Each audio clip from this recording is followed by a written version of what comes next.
इस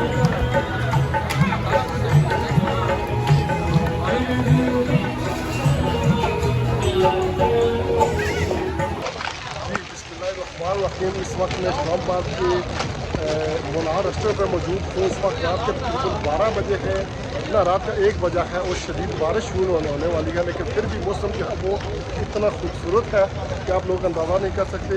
इस वक्त माशाल्लाह ये देखिए आप मेरे अकब में जो है वो व्यू देख सकते हैं। इस्लामाबाद मुनार का ये व्यू है, बड़ा खूबसूरत व्यू है। लेकिन सबसे मुझे जो अच्छी बात लगी है वो ये है कि मौसम गर्मी के बावजूद इस वक्त यहाँ ठंडी हवा चल रही थी और बड़ा खूबसूरत माहौल था, जिसको मैं आपकी नज़र में आप लोग ये देख सकते हैं पूरे इस्लामाबाद में नज़र आ रहा है।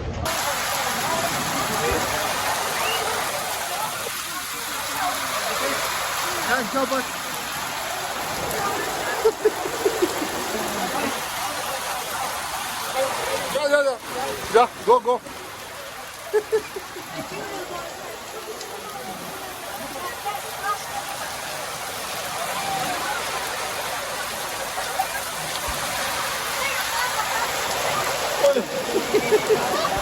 Getting there, baby?